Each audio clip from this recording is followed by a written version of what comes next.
Queridos hermanos y hermanas, les damos la bienvenida a esta clase de Ven, sígueme con Luis Picuasi en la semana del 22 al 28 de enero.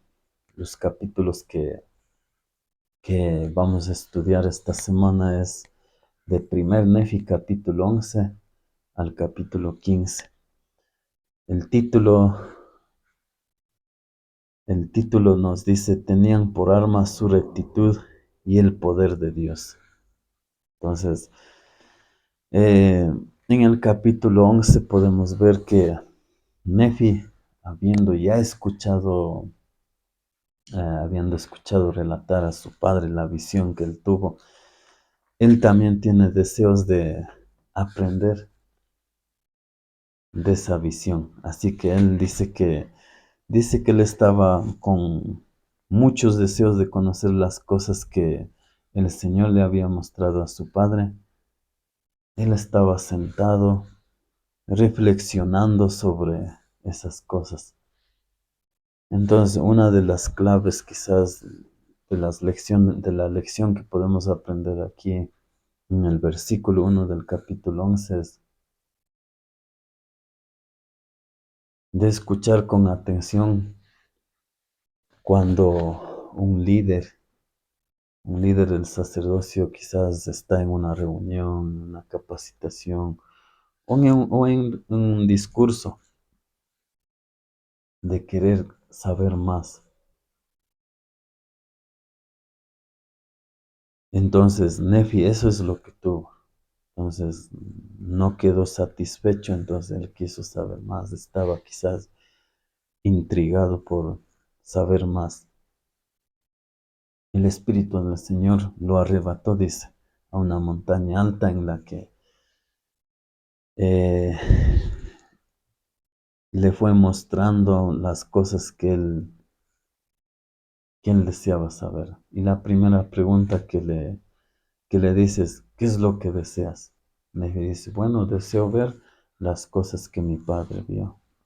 Eso es lo que simplemente dice. Entonces el Espíritu dice: ¿crees que tu padre vio el árbol del cual hablaba? Ese era el tema principal de la visión, el árbol de la vida. Entonces el Espíritu del Señor le dice: ¿crees que tu padre realmente vio el árbol en la visión? Entonces Nefi dice: bueno, sí. Entonces, luego le indica, más bien le explica, le dice: bendito eres, Nefi, por creer en el Hijo de Dios, por creer en estas cosas.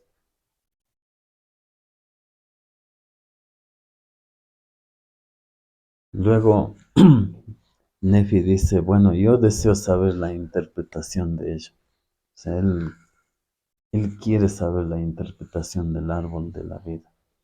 Entonces, también ve eh, a una virgen, dice, ¿no? A una virgen, en el versículo 15 del capítulo 11 estamos. Ve a una virgen más hermosa y pura que otra virgen. Y ahí le pregunta: ¿comprendes la condescendencia de Dios? Y dice: sí, sé que Dios me ama. Entonces, condescendencia, queridos hermanos y hermanas, significa cuando alguien que está en un puesto más alto baja, desciende y empieza a experimentar quizás lo mismo que las otras personas están viviendo. Aquí más hace referencia al amor del Padre, que envió a su Hijo Jesucristo. Él estaba al lado de Dios,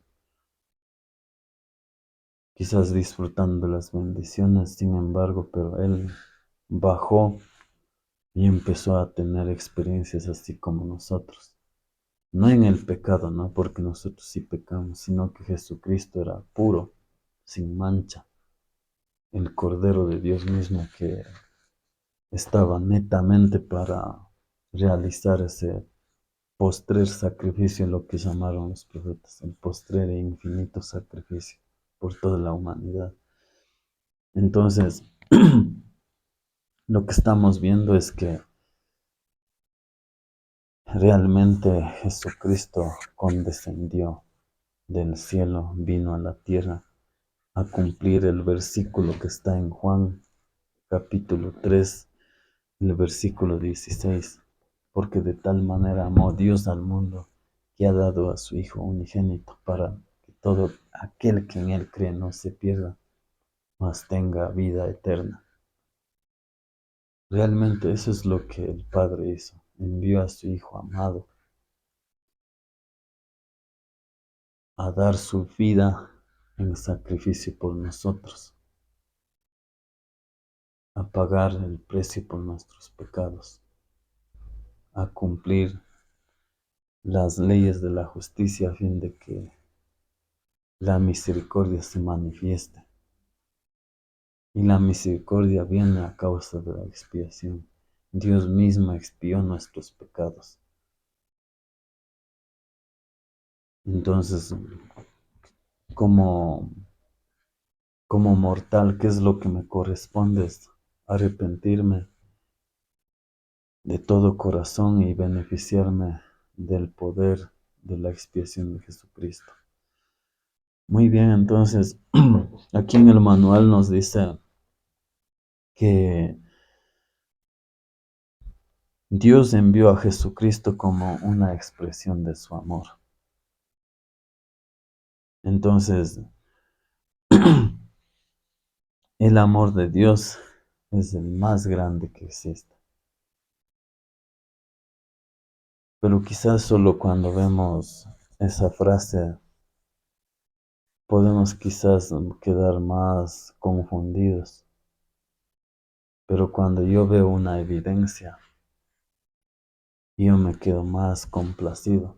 Y la evidencia es que justo el versículo que citamos de Juan, que nuestro Padre Celestial envió a su Hijo Jesucristo a dar su vida por nosotros y para que cuando todo aquel que cree pueda regresar a su presencia. Estoy parafraseando el versículo. Entonces, realmente yo sé que el amor del Padre es lo más hermoso que existe y que gracias a eso podemos regresar a su presencia. Es el amor más grande que Él ha realizado. Muy bien, entonces avanzando en los capítulos, nosotros podemos ver que Nefi sigue en la visión, ¿no? Ve la tierra de promisión, o sea, es decir, las Américas, y que el vapor de tinieblas, o sea, dice, ¿no? El vapor de tinieblas es la tentación. Luego avanzando, nosotros podemos ver que todos los santos que procuren establecer Sion serán bendecidos, dice en el versículo 37 del capítulo 13. Bienaventurados, dice, que todo aquel que procure establecer Sion, porque tendrán el don y el poder del Espíritu. Y si perseveran hasta el fin, serán recibidos en el cielo y serán enaltecidos en el reino eterno del Cordero.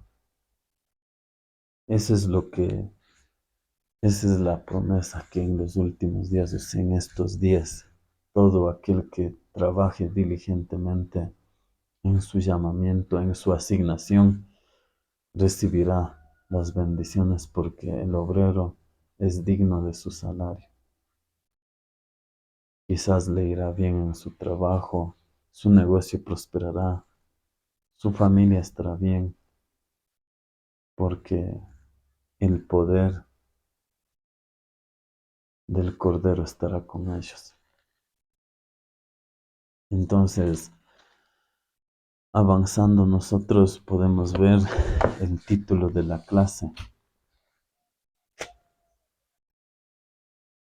Dice que Nefi vio el poder del Cordero, lo que hablamos hace un momento.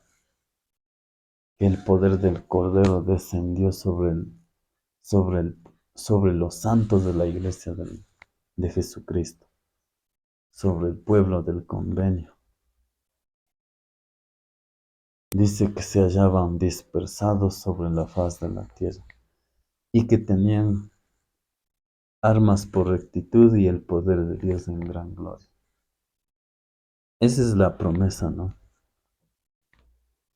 Si yo realmente guardo los convenios que hice en las aguas del bautismo, en el templo, o sea, la promesa es que puedo tener armas por rectitud y el poder de Dios en gran gloria. Obviamente es una condicional si es que yo soy obediente. Pues si no acato los convenios que realicé, pues simplemente no lo tendré. Entonces realmente sé que Jesucristo es el Cordero de Dios, el Hijo inmolado en la cruz, el que pagó el precio por nuestros pecados en el Getsemaní, el que estaba predestinado para realizar esa obra. Cuando Él dijo, heme aquí, envíame. Eso es lo que dijo. Bajo la dirección del Padre, Él creó esta tierra para todos sus hijos y conversaba con profetas y siempre les prometía que vendría un día para redimir los pecados, tanto de la caída, así como también de sus propios pecados, de nuestros pecados, perdón. Y sé que Él es el Cristo viviente. De Él, profeta José Smith registró lo siguiente: y ahora, después de los muchos testimonios que se han dado de Él, este es el testimonio, el último de todos que nosotros damos de Él, que vive. Porque lo vimos, sí, a la diestra de Dios, y oímos testificar la voz del Padre, que Él es el unigénito, que por Él, por medio de Él y de Él los mundos son, y sus habitantes son engendrados, hijos de hijas para Dios. También dijo José Smith que su cabello era como la nieve, blanca como la nieve, y su voz como el estruendo de muchas aguas. Y sé que Él vive. Sé que Él es el Cristo viviente, el Redentor y el Salvador del mundo. Esta fue la clase, queridos amigos. Les invitamos para que puedan continuar con su estudio del manual Ven, Sígueme para la siguiente semana. Y estos videos pueden utilizar como un medio de fortalecimiento, quizás no como un medio de estudio. A lo que voy es que no debemos reemplazar nuestro estudio personal con estos videos. Al contrario, estos videos son quizás después de que yo haya estudiado, pueda fortalecer. Entonces son sentimientos y pensamientos que Dios nos da durante la grabación. Y obviamente tenemos también un estudio previo, ¿no? Para que, con espíritu de oración, a fin de que cuando realicemos la grabación pueda guiarnos el espíritu. Y hacemos lo posible, quizás la calidad de la imagen del video no sea tan sofisticado porque simplemente estamos realizando esta grabación con un celular. No quizás por competir con el resto de hermanos, sino que a mí me gusta hacer este tipo de videos, de compartir mi testimonio, de que realmente las cosas que aprendemos son verdaderas. Quizás no somos expertos en el tema, sino que nos esforzamos por aprender. Y ustedes mismos podrán ver en algunas cosas pues nos equivocamos, no somos perfectos, pero a lo que voy es que la idea es compartir mi testimonio. Esa es la idea. El resto quizás son añadidura nada más. Así que eso ha sido la clase y continúen con sus estudios. Nos vemos, queridos amigos, amigas, hermanos y hermanas.